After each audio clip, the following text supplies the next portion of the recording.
Brian there in Washington for us. Well, staying in Washington, let's talk now to the Deputy Director of the National Security Network, Joel Rubin. Joel Rubin, what's the dynamic here? Why can't the US, the UK or France say, not only do we want Colonel Gaddafi gone, we also want regime change? Well, the regime in place right now is under attack, both internally and externally, and it would be imprudent for the West to say regime change, largely because it would undermine the support in the Arab world that is now coalescing around a no-fly zone. And the point that the president has been making, which I think many analysts agree with, is that this is not about the United States. This is about Libya. This is about internal politics in Libya. The internal rebellion is driven by the people there, so making it about the West and different objectives would not be the right course. But if one was to take the last half of your last sentence and substitute Egypt or Tunisia for the word Libya, you could use exactly the same logic. Well, certainly the logic that this is not about the West, this is not about the United States is key. In Egypt, for example, the forces of democracy that protested in the street sought support from the outside, but they did not ask the outside to intervene. They did not want the outside to be the decision maker for their future. And now we see the result, which is a good referendum yesterday, free and fair, certainly, but it is moving forward. And the same will have to take place in Libya. If there is going to be a new Libya after Gaddafi, the Libyans themselves have to be empowered to create that. And what does the coalition want from those forces of democracy inside Libya? Well, right now what it wants is for the killing that Gaddafi's forces have been executing over the past several weeks to stop. This UN Security Council resolution, this is the second one. This decided that the killing went too far. Gaddafi did not stop, no ceasefire. So right now the forces need to demonstrate that they too are able to respond in a way that moves the problem, stopping the violence. That's the key essential point. We're into night 2 of Operation Odyssey as we speak. It's still very much ongoing. How does the coalition make sure that the Arab League stays on side? Well, it is definitely a diplomatic dance. Qatar, as one example, as described today by the Pentagon, is going to carry a flag in this coalition. The Pentagon announced that they are bringing over Qataris, pilots, and infrastructure to be part of the coalition. That's key. But they will have to be sensitive to the Arab street and the ear of the Arab League. And this means, again, not making it about the United States, ensuring that it is about the humanitarian goals that were laid out by the UN and sticking to that international multilateral process. But there have been times, particularly since the first Gulf War in 1991, when the United States has been astonishingly insensitive to the Arab streets. We're talking here now about the Arab League, about Qatar giving forces to go in effect, to go into Libya.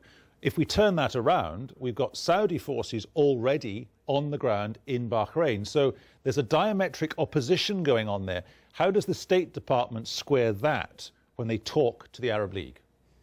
Well, it is very difficult to square these different items, and certainly the argument that the administration is making is it's a country-by-country basis. But I would also say that the administration under President Obama has been very reluctant to engage militarily and even to engage aggressively diplomatically in Egypt in putting out that the United States wants a specific outcome.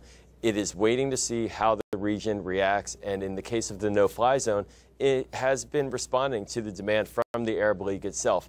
But it is very important that it remain sensitive to the concerns, that it not go down the road of taking this on as an American cause, that this remain a cause from the region and from the people of Libya. Boots on the ground are certainly something that would change that dynamic. There must therefore be conversations going on between the coalition forces and the rebels. What are those conversations? Well, I'm not certain of the specifics between coalition forces and actionable intelligence and any type of on-the-ground coordination. Clearly, the Pentagon is saying that's not happening. But Secretary Clinton did meet with leaders of the opposition when she was in North Africa last week. And this is something that the State Department is going, I'm sure, and know that they are going to be engaging in more aggressively. A diplomatic solution is ultimately what this is going to require. There's going to need to be a way out. Gaddafi is in a box, and happens when the no-fly zone goes into full effect, and can they engage effectively and move him out? Try to convince me, and I'm not being arrogant when I say this, that your logic is sound, in as much as every other analyst we've spoken to in the past 6 hours here on BBC News has been saying there's got to be a situation where there's boots on the ground. Or, to ask you the question another way, when Secretary Clinton in Paris talks about unique assets, when the Vice Admiral giving the Pentagon briefings talks about unique opportunities, does there not come a point in this process where the United States has to get more involved than it wants to be today?